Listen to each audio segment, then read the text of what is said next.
안녕하세요, 여러분. 2025년 소프트웨어 교육 콘텐츠 공동개발 과정 두 번째 시간입니다. 지난 시간에는 웹 개발의 기본적인 개념과 자바스크립트가 무엇인지 함께 알아보았습니다. 오늘은 본격적으로 풀스택 웹 개발이라는 흥미로운 여정을 시작하는 날입니다.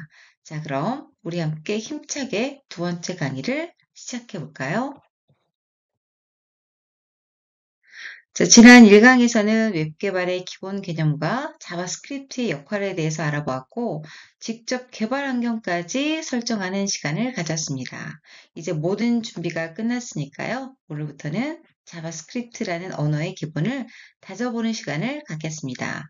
이번 2강에서는 기본 문법과 자령에 대해서 집중적으로 배워볼 텐데요. 본격적인 내용에 들어가기 앞서서 오늘 우리가 어떤 것을 배울지 학습 목표를 함께 확인해 보겠습니다. 자, 이제 우리가 함께 다룰 내용들을 좀 더 구체적으로 살펴볼 텐데요. 화면에 보이는 대로 이번 2강은 총 3가지 목차로 구성되어 있습니다. 첫 번째는 변수와 상수입니다. 우리가 프로그래밍을 할 때 데이터를 담는 그런 역할을 하는 변수와 상수에 대해서 알아보고 어떻게 선언하고 사용하는지 배워보겠습니다.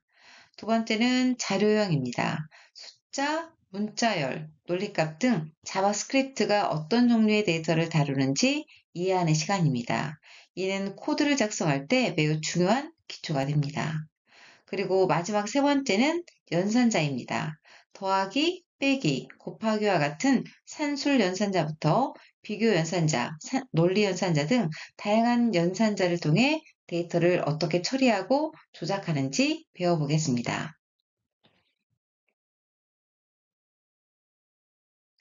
자, 이번 2강을 마치면 여러분은 다음과 같은 목표를 달성할 수 있게 됩니다.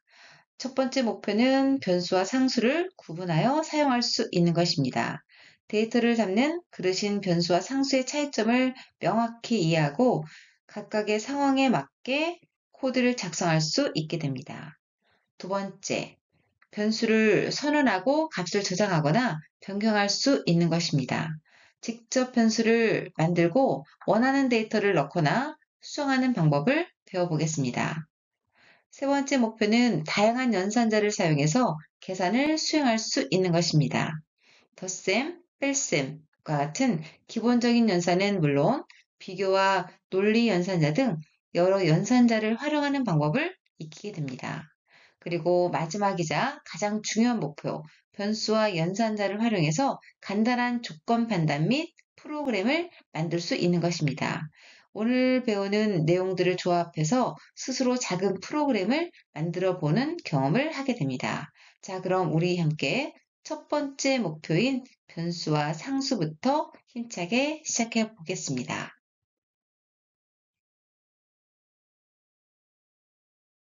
자, 먼저 자바스크립트 문장은 프로그래밍의 가장 기본적인 단위를 말합니다. 코드를 작성할 때 세미콜론을 사용해서 문장과 문장을 구분합니다. 예시 코드를 보시면 A는 A 플러스 1, 이처럼 한 문장이 끝날 때 세미콜론을 찍어주는 것이 일반적입니다. 하지만 한 줄에 하나의 문장만 작성할 때는 세미콜론을 생략해도 대부분의 경우 문제가 없습니다.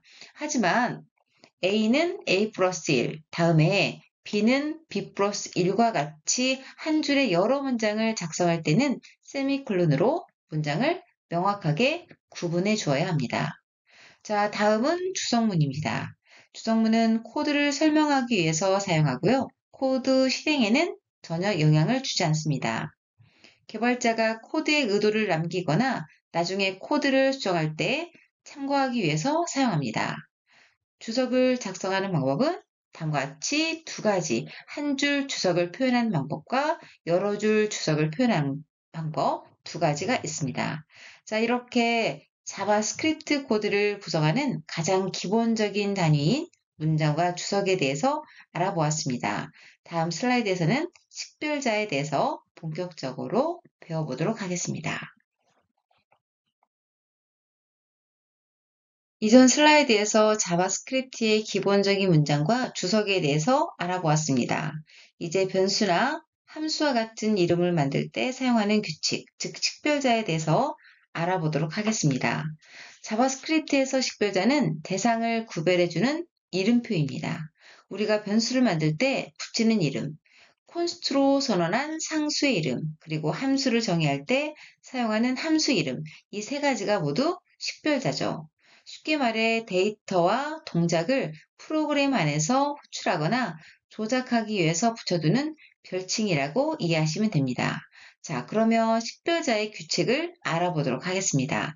식별자의 첫 글자는 알파벳, 밑줄, 달러만 사용할 수 있습니다. 두 번째 글자부터는 숫자도 허용이 됩니다. 자바스크립트는 또한 대소문자를 구분하기 때문에 소문자로 시작하는 my 프로그램과 대문자로 시작하는 my 프로그램은 서로 다른 변수입니다. 또한 if, for, while처럼 예약어는 식별자로 사용할 수 없습니다. 이름은 의도를 명확히 드러내야 하기 때문에 count 또는 total price처럼 의미 있는 단어를 영문 소문자 카멜 표기법으로 작성하는 것이 권장이 되고요. 참고로 카멜 표기법은 여러 단어로 이루어진 식별자를 공백이나 구분기 없이 붙여 쓰지만 각 단어의 첫 글자를 대문자로 적어서 단어 경계를 눈으로 쉽게 구분하도록 만든 표기 방식입니다. 단어가 낙타의 두툼한 등처럼 봉우리가 솟아있다라는 데서 이름이 유래했는데요. 아래 표를 보면서 식별자 규칙을 다시 한번 살펴보도록 하겠습니다. 자, 다음과 같이 숫자나 달러가 아닌 기호로 시작할 수 없고요. 포와 같이 예약어는 사용할 수 없습니다.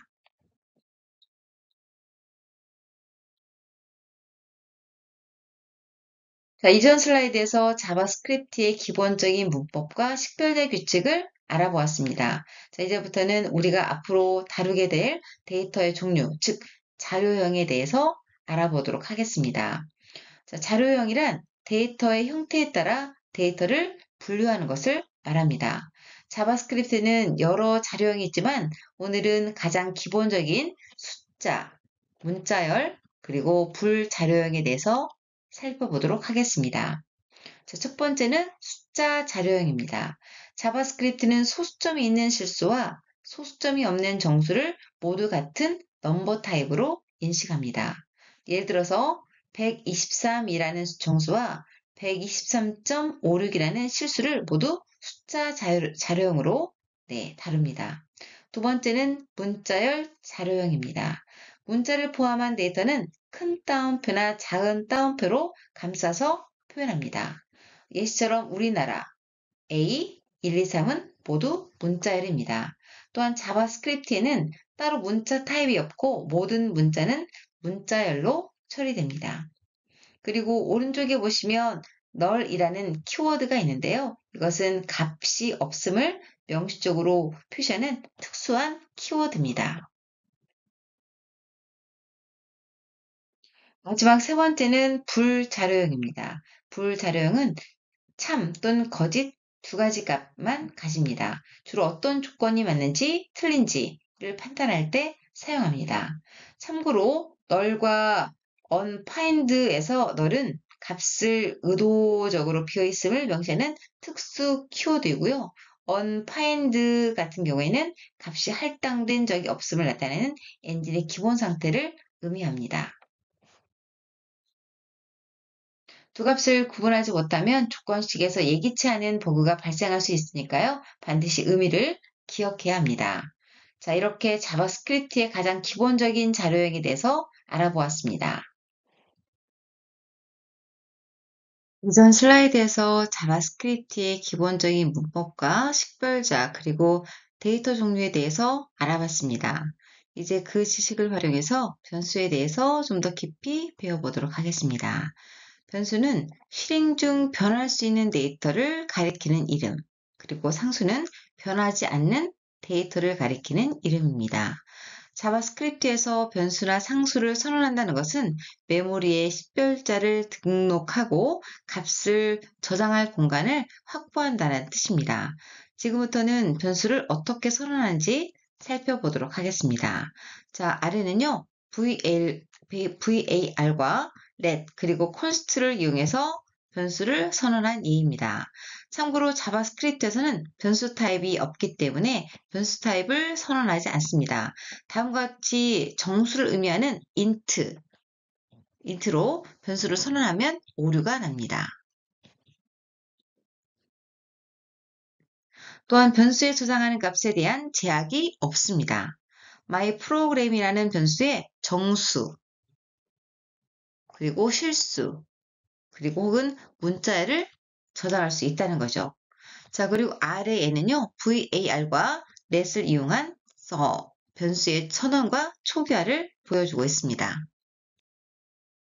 자, 이전 슬라이드에서 변수에 대해서 알아봤으니까요. 이제 변하지 않는 값을 가지는 이름인 상수에 대해서도 좀 더 자세히 살펴보도록 하겠습니다. 자바스크립트에서는 const 키워드를 사용해서요. 값이 변하지 않는 이름표를 만들 수 있습니다. 한번 정해둔 값은 다시 바꿀 수 없고요. 같은 블록 안에서도 재선언도 허용되지 않습니다.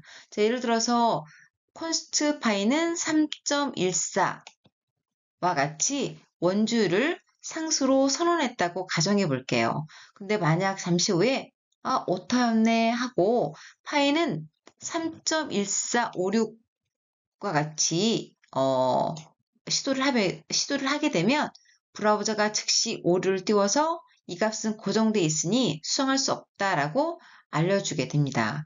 코드를 안전하게 지켜주는 일종의 잠금 장치라고 생각하시면 됩니다. 자, 그렇다면 오른쪽에 있는 예제를 한번 보도록 하겠습니다. 자, 파이는요, 절대 바뀌지 않을 값이기 때문에 const로 다음과 같이 선언합니다. 자, 레디어스는 사용자가 변경할 수 있는 값이기 때문에 LET를 써서 다음과 같이 사용했습니다. 이렇게 바뀌지 않을 값은 const, 바뀔 수 있는 값은 LET. 이런 원칙만 지켜도 버그가 크게 줄어듭니다. 결국 const는 코드를 더 예측 가능하고 안전하게 만들어준다라고 할 수 있습니다. 앞으로 여러분이 변하지 않는 값을 선언할 때마다 이건 상수니 const로 잠가야겠다라고 자동으로 손이 올라가도록 연습해 보시면 좋을 것 같습니다. 지금 화면에 보이는 이 예시 코드는요, 프로그램이 반지름이 5인 원의 넓이를 계산하는 코드입니다. 이전에 설명했던 내용을 바탕으로 코드를 다시 한번 살펴보면요, 이렇게 파이는 const를 써서 상수로, 그리고 반지름 같은 경우에는 LET를 써서 선언을 했습니다. 자, 그리고 그 밑에 있는 걸 보면요. 넓이 계산 공식에 LET를 써서 다음과 같이 식을 만들었습니다. 자, 마지막으로 아래 보시면 document.write라고 하는 자바스크립트에서 제공하는 이 함수를 이용해서요. 웹페이지에 계산된 결과를 출력합니다. 이 함수 같은 경우에는 괄호 안의 내용을 브라우저의 화면에 표시하는 역할을 합니다. 이 코드를 VS 코드로 실행을 하게 되면요. 오른쪽 이미지처럼 반지름, 파이, 그리고 계산된 원의 넓이가 브라우저 화면에 나타나는 것을 확인할 수 있습니다. 자, 이렇게 해서 변수와 상수를 활용해서 간단한 코드를 작성하고 실행해 보았습니다. 자, 이전 슬라이드에서 var, let, const라는 세 가지 변수 선언 키워드에 대해서 간략히 설명드렸습니다. 제 선언과 제 할당 관점에서 차이를 한눈에 정리하면 다음 표와 같습니다.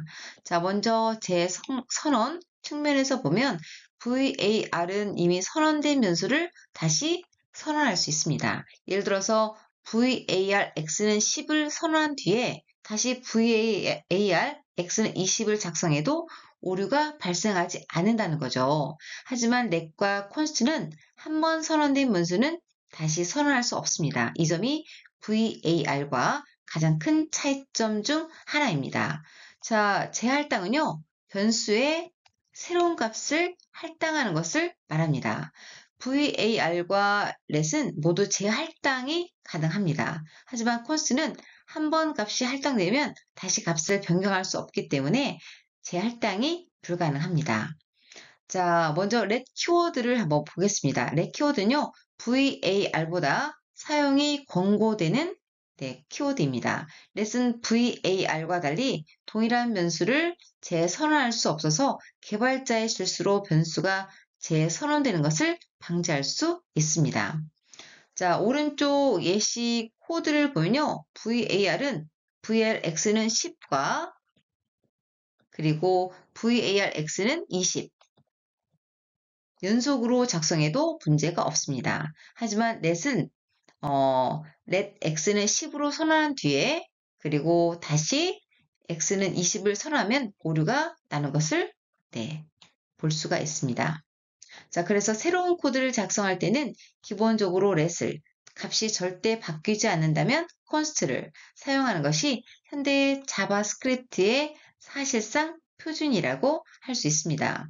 var은 레거시 코드나 특선 호환성 이슈가 있을 때만 쓰이고요. 나머지 경우에는 var 대신 let이나 const를 사용하는 것이 좋습니다. 자, 이렇게 세 가지 변수 키워드의 차이를 명확히 이해하셨을 것입니다. 다음 슬라이드에서는 자바스크립트에서의 변수의 사용 범위에 대해서 배워보도록 하겠습니다.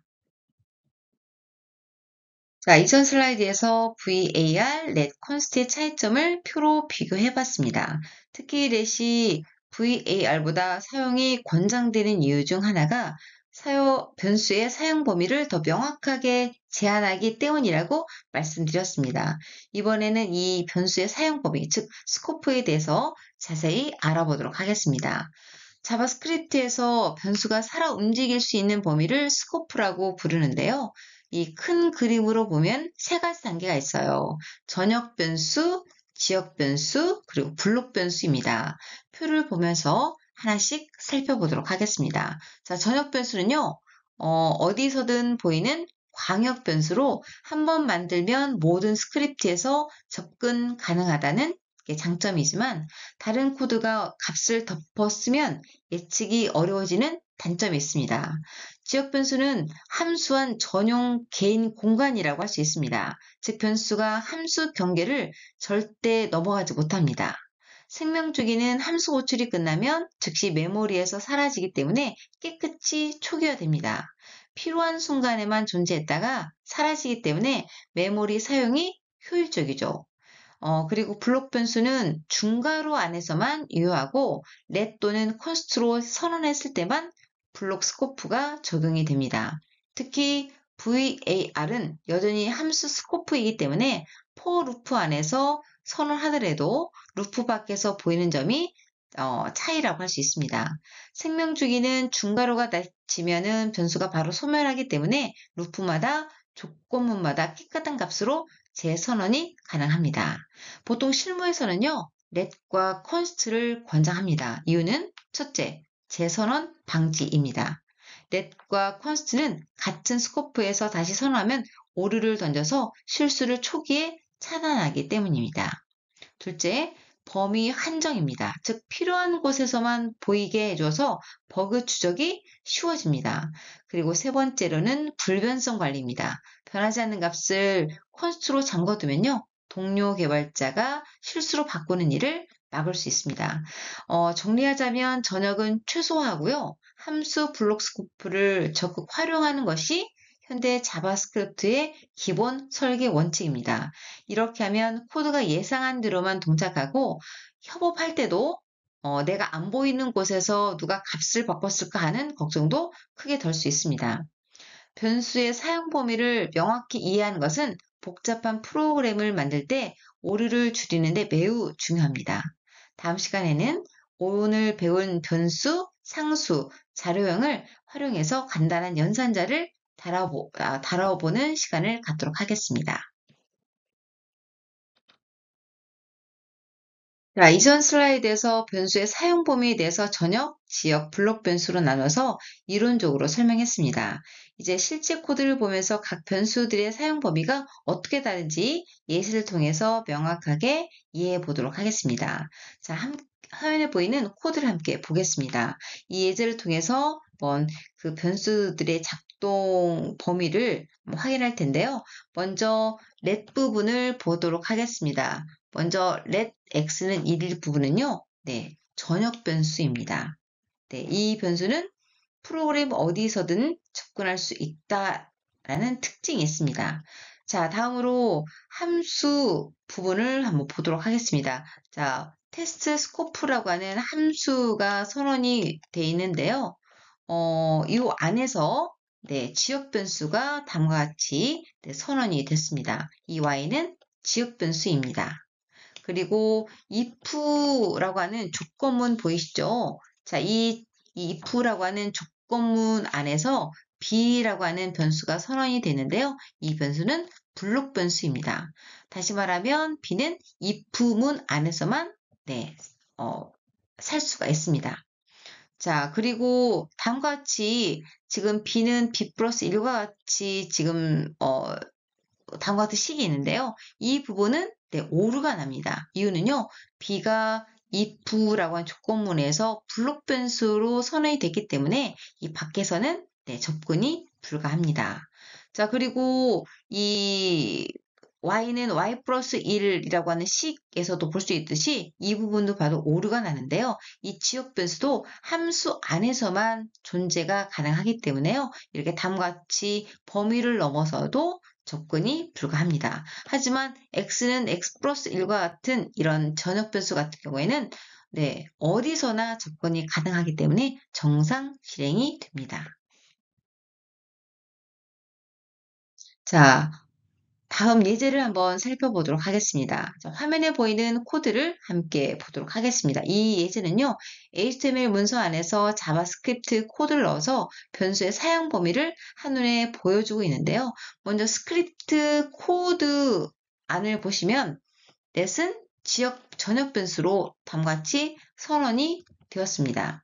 자, 이 부분은요, 네, 그 x는 x 플러스 1 같은 경우는 네, 문제 없이 어디서나 접근이 가능하기 때문에 문제 없이 실행이 됩니다. 자, 함수 범위 보이시죠? 테스트 스코프라고 하는 함수에서 y가 지금 선언이 되는데요. 이 부분은 지역 변수이기 때문에 다음과 같이 이 부분도 오류가 납니다.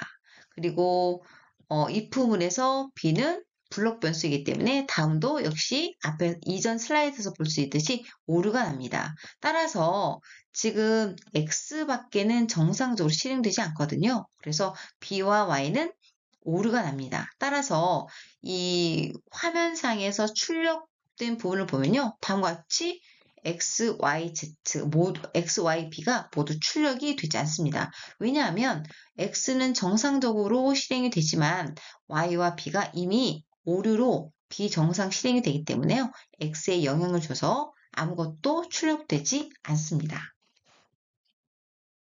자, 이번 예제에서는요, 이전 슬라이드에 대해서는 지역 변수와 블록 변수의 오류로 인해서 아무것도 출력이 되지 않았거든요. 자, 이번 예제는 이 앞에 있던 그 오류를 수정해서 각 변수가 유효한 범위 안에서 어떻게 사용되는지 살펴보도록 하겠습니다. 자, 화면의 코드들은 이전과 동일한 변수들로 선언을 했지만요, 오류가 발생했던 부분을 document.write 함수를 사용해서 각 변수의 유효한 값들을 출력하도록 수정했습니다.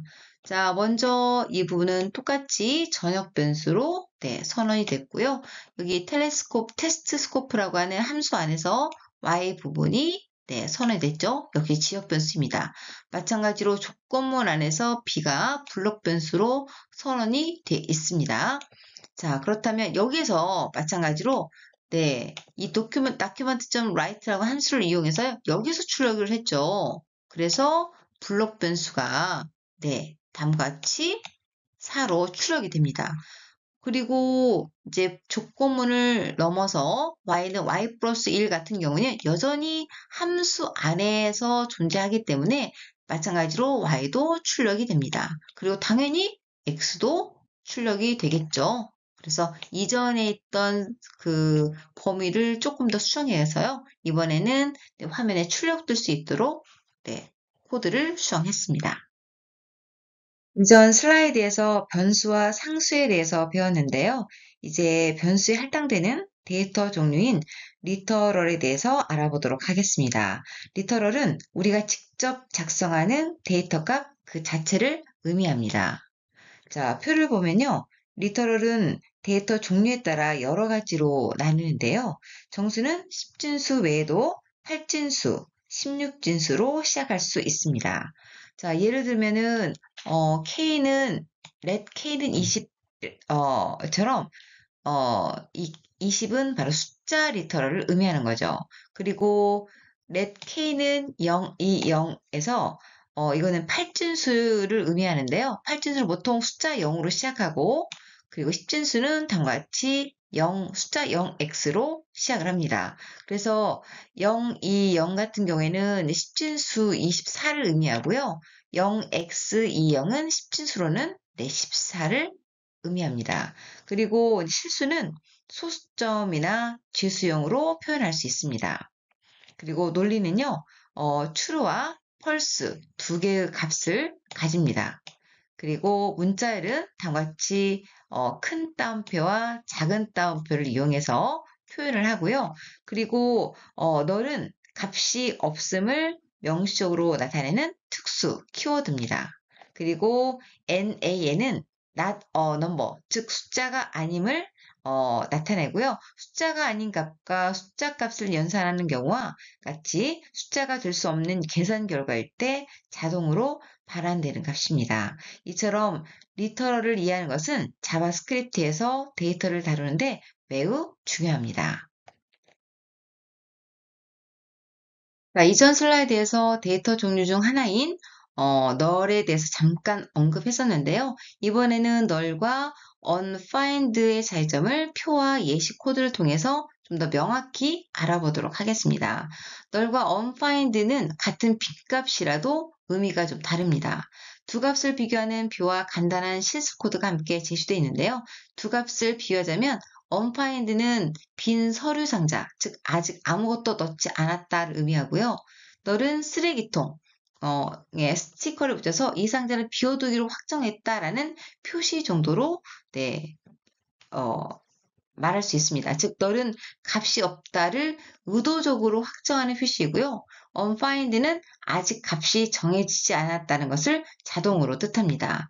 다시 정리하자면, 널은 개발자가 의도적으로 변수를 비워둘 때 사용하고요. 예를 들어서 let a는 널처럼 직접 값을 할당해야 합니다. unfind는 변수를 선언만 하고 아직 값을 할당하지 않았을 때 자바스크립트 엔진이 자동으로 할당하는 값입니다.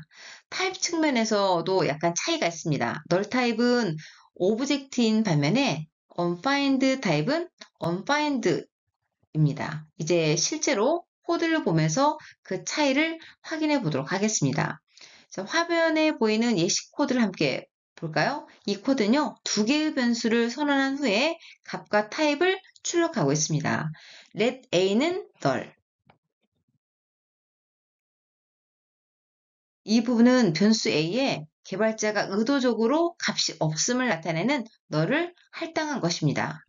그리고 밑에 있는 let b는 변수 b를 선언만 하고 아직 값을 할당하지 않은 상태입니다. 이 경우 자바스크립트는 b에 자동으로 unfind를 할당합니다. 이제 document.write 함수를 통해서 이 두 변수의 값과 타입을 출력해 보면요. 첫 번째 출력 부분에서는 변수의 값을 그대로 보여줍니다. a 값은 널이고 그리고 B값은 unfind가 출력이 됩니다. 두 번째 출력 부분에서는 type of 연산자를 사용해서 변수의 타입을 확인합니다. type of A의 결과는 object, 그리고 type of B의 결과는 unfind가 출력됩니다. 이처럼 널은 의도적인 빈값이고 타입이 오브젝트인 반면에 unfind는 값이 할당되지 않은 상태이고 타입이 unfind라는 것을 코드 예시를 통해 명확히 이해하셨을 것입니다. 보통 API 응답에서 데이터 없음을 명시할 때는 널을 주로 사용하고요. 변수 초기 선언 후에 나중에 값이 채워질 예정일 땐 그냥 두거나 그리고 아니면 unfind 상태로 그냥 놔둡니다. 조건문에서 구분이 필요하면 그 연산자를 좀 더 강력한 연산자를 쓰게 되는데요. 다음과 같은 연산자로 엄격 비교해서 사용할 수 있습니다. 결국 널과 unfind는 비어있음의 뉘앙스가 다르다는 것만 기억해 두면은 조건문에서 예기상치 못한 버그를 상당히 줄이는데 효과적입니다. 이제 이러한 변수와 자료형을 이용해서 다양한 계산을 수행하는 도구인 연산자에 대해서 알아보도록 하겠습니다.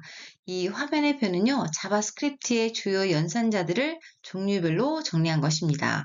자, 먼저 산술 연산자가 있고요. 그리고 증감 연산자가 있습니다. 이 증감 연산자는 일씩 증가하거나 일씩 감소하는 연산자이고요. 예를 통해서 좀 더 살펴보면은 이 연산자의 위치에 따라서 네, 그 값이 달라지는데요. 연산자가 앞에 있는 경우에는 전위 연산자, 그리고 다음과 같이 뒤에 있는 경우에는 후위 연산자라고 부릅니다. 먼저 첫 번째 식을 보면은 A에 10이 할당되어 있고요. 이 A에 다음과 같이 전위 연산자를 이용해서 B에 할당하는 경우에는 먼저 A의 값이 1을 증가시켜서 B에 전달을 하고, 그리고 마찬가지로 A도 1이 증가가 됩니다. 그래서 이 경우에는 A도 11, B도 11인데 두 번째 예를 보시면 A를 먼저 B에 전달하고, 즉 B가 10인 거죠. 그리고 A는 증가가 됩니다. 그래서 연산자의 위치에 따라서 값이 다릅니다. 그 다음은 논리 연산자입니다. 다음과 같이 AND 연산, OR 연산, NOT 연산자가 있습니다. 이 연산자들은 다음과 같이 여러 개를 섞어서 복합적으로 사용할 수 있는데요. 예를 보면은 A는 10, B는 20일 때 첫 번째는 네, true죠. 그 다음에 두 번째도 역시 true입니다. 그럴 경우에는 두 가지의 AND 조합으로요. 네, 값이 true임을 확인할 수 있습니다. 다음은 대입 연산자이고요. 다음과 같은 것들은 좀 더 축약한 형태로 보시면 되겠습니다. 다만 여기서 여러분 조심하실 것은 이것은 대입 연산자고요. 이거는 네, 동등한지 안 한지를 나타낸 비교 연산자라고 할 수 있습니다. 그리고 밑에는 비교 연산자이고요. 그리고 다음은 네, 조건 연산자입니다. 네, 다음은 네, 논리 연산자의 종류입니다. 다음은 AND 연산자이고요. 다음과 같이 A가 10, B가 20일 때 다음과 같이 A가 첫 번째 조건은 네, true죠. 네, 그리고 두 번째 조건 같은 경우에는 네, false입니다. 그러면 두 개의 AND 연산의 결과는 네, false입니다. 즉, AND 연산 같은 경우에는요, 두 가지 조건에 모두 참일 경우에만 true고요. 어느 하나라도 false인 경우에는 네, false입니다. 반면에 OR 연산 같은 경우에는요, 첫 번째는 true고 두 번째가 F이더라도 둘 중에 하나가 true이기 때문에 결과는 true입니다. 즉, OR 연산 같은 경우에는 모두 OR일 경우에만, 네, 모두 false인 경우에만, 네, false입니다. 그리고 세 번째는 not 연산자이기 때문에 네, 반대의 결과를 네, 출력을 하죠. A가 true이기 때문에 이 true의 반대는 네, false입니다.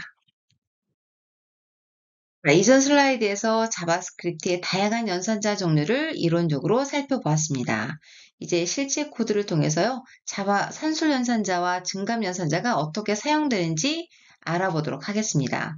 화면에 보이는 예시 코드를 함께 보겠습니다. 이 코드는 두 부분으로 나누어 있고요, 연산자들의 동작을 네, 보여줍니다. 먼저 산술 연산자에서 보시면요, 제일 마지막 부분에 나머지 부분은 여러분이 쉽게 알 수 있는 산술 사칙 연산에 대한 부분이고요. 제일 이 부분을 먼저 보시면 요 퍼센트교는 나머지 연산자입니다. 그래서 A가 10이고 B가 3일 때 10을 네, 3으로 나눴을 때 몫은 3이고요.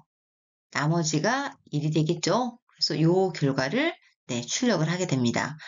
그 다음에 중감연산자를 보시면은, 네, x가 5라는 값을 가질 때, 다음은, 네, 6이죠. 그리고 다음은 6이 있고, 하나는 이제 하나가 감소가 되기 때문에 다시 5가 됨을 우리가 확인할 수가 있습니다. 자, 이번에는 코드를 통해서 논리 연산자와 대입 연산자들이 어떻게 동작하는지를 간단하게 살펴보도록 하겠습니다. 자, 나머지 부분은 우리가 앞에서 했던 부분이어서 별로 어려움이 없고요. 5호 연산만 잠깐 살펴보면요. 지금 P가 true고요. 그리고 Q는 false이기 때문에 두 개 중 하나만 네, 참이더라도 결과는 네, 다음과 같이 true가 됩니다. 자, 대입 연산자를 보면요. 대입 연산자 같은 경우 이 부분은 n은 n 플러스 1과 n 플러스 5와 동일합니다. 따라서 n이 10의 값을 갖고 있기 때문에 n은 15가 되겠죠. 다음 밑에 있는 부분도 n은 네, n 곱하기 2. 이기 때문에 여기서 n이 지금 15의 값을 가지고 있다면 다음 문장을 수행한 뒤에는 네, n이 30이라는 결과값을 네, 출력하게 됩니다. 자, 이 예제를 통해서 아마 논리 연산자와 대입 연산자가 논리의 변수의 논리값과 실제값을 어떻게 변화시키는지 아마 이해하셨을 것입니다. 자, 이제는 코드를 통해서 두 연산자, 즉 비교 연산자와 조건 연산자를 좀 더 살펴볼 텐데요. 먼저 비교 연산자를 보시면 네, 비슷한 네, 동등 연산자와 그리고 일치 연산자가 있습니다. 이 동등 연산자 같은 경우에는요. 네, C와 D를 값만 비교를 합니다. 그래서 C에는 숫자 7이 있고 D에는 문자열 7이 있는데 숫자 7과 문자열 7이 같다고 판단해서 true를 네, 반환합니다. 반면에 일치 연산자 같은 경우에는 네, C와 D를 값과 데이터 타입까지 모두 비교를 합니다. 그래서 숫자와 문자열은 타입이 다르기 때문에 다음과 같이 펄스를 네, 출력을 하게 됩니다. 따라서 이 동등연산자와 일치연산자 같은 경우는요, 약간 느슨한지 아니면 엄격한지가 약간 다르고요. 이 동등연산자 같은 경우에는 값만 비교하지만, 이 엄격한 비교 같은 경우에는 비교인 일치연산자 같은 경우에는 네, 값도 비교하고 네, 타입도 모두 비교를 하게 됩니다. 그리고 조건연산자 같은 경우에는요, 스코어에 85라는 값이 있는데 이 두 번째 같은 경우만 한번 보도록 하겠습니다. 자, 스코어가 80 이상일 경우에 즉 참이죠. 이러면은 네, 합격. 그래서 리절트에는 합격이라는 문자열이 네, 할당이 됩니다. 자, 이전 슬라이드에서 다양한 연산자들을 배웠습니다. 이제 제공된 코드를 통해서 문자열 연결과 문자열 비교가 실제로 어떻게 작동되는지 자세히 살펴보도록 하겠습니다. 자, 문자열을 연결할 때도요, 이 플러스 연산자를 이용을 하는데요. 이 플러스 연산자는 숫자뿐만 아니라 문자열을 연결할 때도 사용합니다. 자, 예시를 보면 이 부분을 먼저 보도록 하겠습니다. 이 같은 경우에는 숫자가 먼저 오기 때문에 숫자 연산이 먼저 수행돼서 2015가 되고요. 그 뒤에 문자열이 연결되어서 2025 대안이 됩니다. 반면에 대안 플러스 2025 플러스 100처럼 문자열이 먼저 오게 되면은 숫자들도 모두 문자열로 처리되어서요. 대안 2025 100이 됩니다. 문자열은 비교 연산자를 이용해서 비교할 수 있고요. 사전 순서로 비교가 됩니다. A의 김이 그리고 B의 박이 할당되어 있는 경우에 다음과 같은 식의 결과를 보면요. A와 B가 서로 다르죠. 그래서 C에는 펄스가 그리고 A와 B를 비교하면은 B의 P가 A보다 뒤에 있기 때문에 네, C는 네, true라는 결과값을 갖습니다. 자, 이처럼 문자 연산도 숫자 연산과는 다른 규칙으로 동작한다는 것을 꼭 기억하시기 바라고요. 핵심은 왼쪽부터 평가한다는 것을 기억해 두시면 좋겠습니다. 계산하다가 문자를 처음 마주치는 순간 그 뒤에 오는 숫자들은 모두 문자열로 바뀌어서 연결된다는 것도 반드시 기억해 두시면 되겠습니다. 자, 오늘 강의의 핵심을 간단히 정리해 보도록 하겠습니다. 오늘 우리는 5가지 기본 자료형 넘버, 스트링, 불린, 널, 언파인드를 구분해야 하는 이유를 살펴보고요. 각각을 안전하게 다루는 방법을 익혔습니다. 변수 선언에서는 var 대신 let과 const를 사용해서 스코프를 명확히 하고 값의 불변성을 지키는 것이 현대 자바스크립트의 기본 관례임을 확인했습니다. 산술 논리 비교 연산자를 직접 실습했고요. 연산 우선순위와 단축 평가의 동작 방식을 익혔습니다. 이제 여러분은 브라우저의 콘솔은 물론 node.js 환경에서도 자신있게 자바스크립트 코드를 작성하고 디버깅하며 확장해 나갈 수 있을 것입니다. 자, 그럼 이제 이 강을 마무리하겠습니다. 이번 시간에는 자료형과 변수 그리고 상수에 대해서 학습했는데요. 이 개념들은 앞으로 우리가 프로그래밍을 배우는 데 있어서 정말 중요한 기초가 되니까요. 꼭 기억해 두시기 바랍니다. 특히 변수는 var과 let 키워드로, 상수는 const 키워드로 선언한다는 점, 그리고 선언과 할당의 차이점도 잘 복습해 주시면 좋겠습니다. 혹시 이해가 되지 않는 부분이 있다면 다시 한번 영상을 돌려보시거나 메일을 적극적으로 활용해 주세요. 자, 그럼 3강에서 더 재미있는 내용으로 다시 찾아뵙겠습니다. 감사합니다.